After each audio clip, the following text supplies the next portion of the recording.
Buenos días, presidente. ¿De qué hablamos cuando hablamos de guerra a la burocracia? Bueno, yo, salvando, y además me interesa mucho el planteamiento de la pregunta, y luego le diré por qué, yo creo que todo el mundo, señor Menéndez Salmón, reconoce que ¿qué entiende por esta expresión de la guerra a la burocracia? Antes había aquí personas afectadas por esa burocracia, por ponerle un ejemplo. Nosotros lo que queremos es que la Administración debe ganar agilidad, hay que eliminar trámites redundantes, hay que evitar el papeleo ocioso innecesario. Queremos una Administración mejor y más útil a los ciudadanos. Así que sí, aprovechando el malestar, que es cierto, y lo hemos pedido, perdón, en reiteradas ocasiones, eso significa guerra a la burocracia, facilitar toda esa tramitación para que llegue a tiempo a las personas. Presidente, el atributo que con más nitidez distingue a un gobierno de cualquier otra forma de autoridad es la identificación entre discurso y poder. Mediante el discurso, el gobierno genera un poder tangible. De facto, el gobierno es esa clase de discurso que no pertenece al mismo orden que el resto de discursos. No es lo mismo que hable un gobierno a que lo haga un ciudadano. Ni siquiera es lo mismo que hable usted a que lo haga yo, a pesar de que en este marco de comunicación que es el Parlamento, a ambos se nos supone idéntico derecho a la seguridad. Lo expresaré de otro modo. Quien detenta el poder detenta el discurso y quien detenta el discurso detenta la capacidad de conformar la realidad. Ello obliga al gobernante a elegir con cuidado sus palabras, porque usted no solo nombra la realidad, sino que en cierta medida la crea con su discurso. Quiero aproximar el marco teórico a nuestro asunto. Usted pudo haber elegido hablar de reforma o de transformación de la Administración. Sin embargo, decidió entregar a la opinión pública el concepto de guerra a la burocracia. La declaración de guerra se instauró como tópico al inicio de la legislatura y renace hoy como eslogan al final de la misma. Esta narratología bélica no comienza con usted, evidentemente. Dado que es mi más querida némesis, me va a permitir recordarle la campaña de José María Aznar, que lideró contra lo que él denominaba de burocracia y que luego supimos que era otro nombre para desmantelar el estado del bienestar. Le invito a que lea el discurso de investidura de Aznar el 3 de mayo de 1996 y lo que en él dijo sobre la maldición burocrática. Después me gustaría que lo comparara con lo que su vicepresidente ha dicho en prensa y repita aquí con desparpajo. Es difícil distinguir la melodía del eco. Sí, ya salió. Los aplausos de FADE y las cámaras de comercio ante su ardor guerrero, permítame, son un espejo del sesgo ideológico que anima esta cruzada. Igual que se complacieron con la Ley de Medidas Administrativas Urgentes, las organizaciones empresariales se felicitan por la Ley de Calidad Ambiental, que eliminará una serie de restricciones diseñadas con mayor o menor fortuna para proteger los ecosistemas asturianos. ¿Por qué cree usted que su gobierno recibe este tipo de aliento a la vez que concita reproches de la izquierda, del ecologismo y de los sindicatos? ¿Cree usted que las formaciones a la izquierda de su gobierno en esta Cámara somos incapaces de comprender las bondades de la legislación, pero que la patronal las celebra atendiendo al beneficio social y al pulcro desempeño de la función pública? Dado que ha demostrado usted ser cualquier cosa menos un hombre ingenuo, asumo los elogios que le llegan como un indicio que permite definir de qué habla Adrián Barbón cuando habla de guerra a la burocracia, o al menos de quiénes pueden llegar a ser los beneficiados por esta guerra y quiénes van a perder en la contienda. Recientemente, el vicepresidente sentenció que la burocracia es un mal de todas las administraciones. En concreto, en su ataque al candidato del Partido Popular, cargó contra los burócratas de Bruselas, recurriendo a una expresión inquietante que no desentonaría en boca de la señora Álvarez Rouco y que me pregunto cómo habrá sido recibida por los abundantes burócratas socialistas que viven y trabajan en la capital belga y a quienes tantas cosas debemos, por cierto. Por más que usted en alguna ocasión intente corregir el tiro y hable de burocratismo, su gobierno es explícito en el ejercicio del discurso y orienta a la ciudadanía en contra de las formalidades administrativas. Esto es, invita a usted a la opinión pública a alistarse en una guerra en contra precisamente del funcionamiento de la Administración.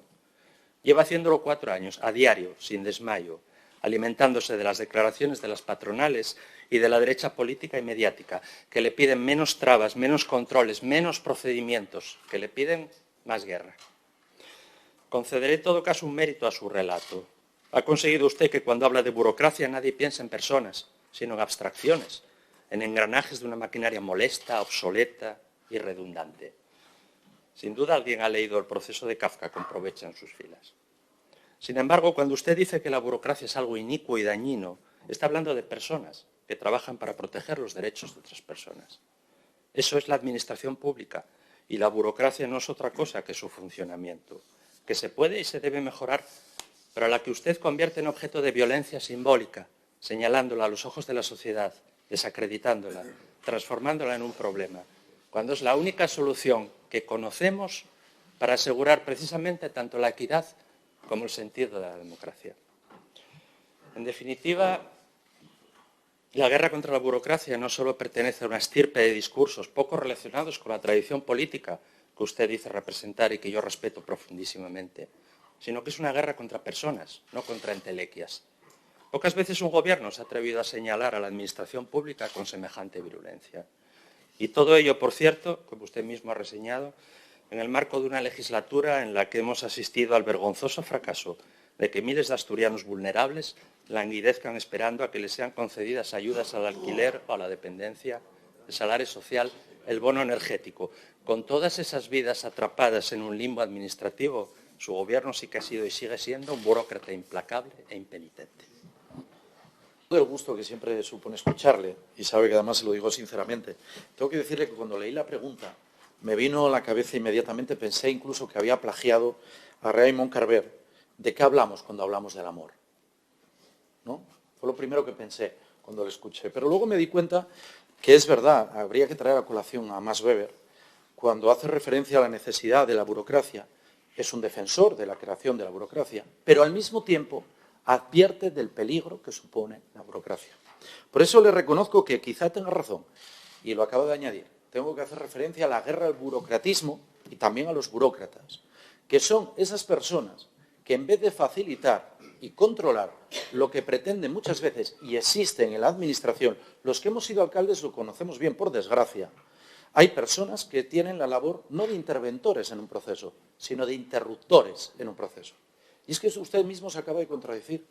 Por un lado dice que la burocracia es algo bueno, es algo que lógicamente hay que respetar, pero al mismo tiempo uno de los problemas principales de la burocracia son tramitaciones administrativas eternas que complican la vida de las personas, por ejemplo, de las personas que han visto retrasada la llegada de su ayuda de alquiler. Esas personas han vivido lo que supone la burocracia. Y yo le digo una cosa, desde luego creo que no hay más de izquierdas que proteger a todos en la tramitación administrativa para que sea ágil y eficaz, porque le regalamos el argumento a la derecha de que las administraciones y lo público no funciona si no reformamos. Y yo entiendo sus discrepancias, más allá de las obsesiones simbólicas con el vicepresidente, que deben de dormir, deben de pensar en él hasta cuando tienen los mejores sueños, ¿no?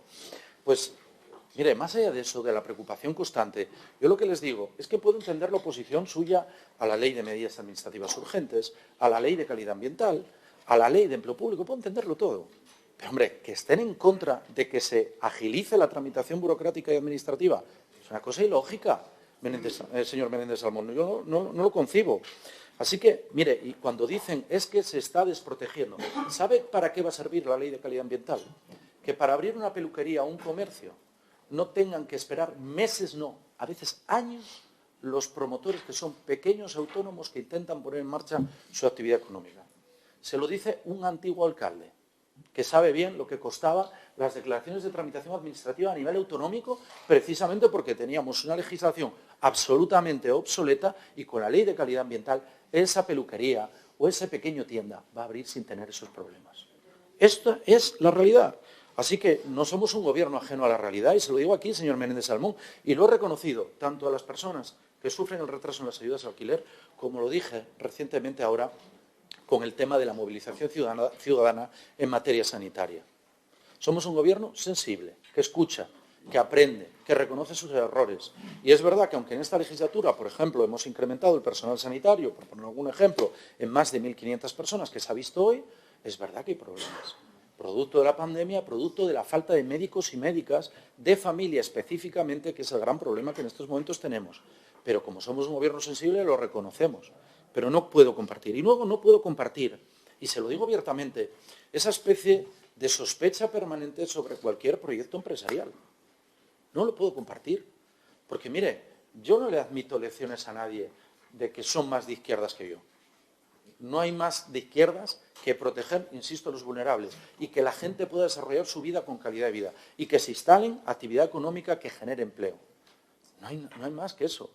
Eso es lo que yo creo y entiendo que la izquierda, más allá de acompañar a quien no puede acceder a una situación distinta o acceder al empleo, a esos hay que acompañarlos también. Y por eso tenemos las políticas sociales que tenemos en Asturias, pero promover el empleo. ¿Por qué les preocupa tanto que facilitemos la instalación de empresas? ¿Por qué les preocupa tanto, por ejemplo, no dicen nada de la ayuda a Arcelor? O si lo dicen es para criticar, ¿no? O cuando creamos la tarifa plana Conecta, ustedes la critican porque dicen que es favorecer a Alsa. Por poner un ejemplo, yo les cito con nombres y apellidos. ¿Por qué el tema de Amazon dicen que les hacemos una autopista para Amazon? Cuando aquel es un polígono, el de Bobes, que se va a llenar de actividad. De hecho, Amazon no es la primera que ha abierto y hay alguna funcionando. Entonces ya será, ya me lo imagino, la autopista Alimerca, ¿no? Pero bueno, ¿por qué tienen este problema? Y por eso nosotros trabajamos en reformar la administración, en hacerla más ágil, en digitalizarla, en tener un proceso de estabilización también de los trabajadores. Y quiero terminar con una última cosa. Usted ha respetado profundamente mi posición política y yo respeto profundamente la suya. Y respeto profundamente a los militantes de Podemos y a los simpatizantes de Podemos. Y por eso quiero decirle a algún diputado que no entiendo a santo de qué me tienen que meter a mí en sus líos internos. Les pediría un poco de respeto, porque yo jamás he dicho nada en contra de nadie de Podemos, sea los dirigentes anterior, el señor Ripa, o cuando perdió las primarias, la señora Castañón. Nunca he dicho nada en contra de ustedes. He expresado mi profundo respeto y espero, señor Ripa, y eso se lo digo a usted, también me tenga respeto a mí.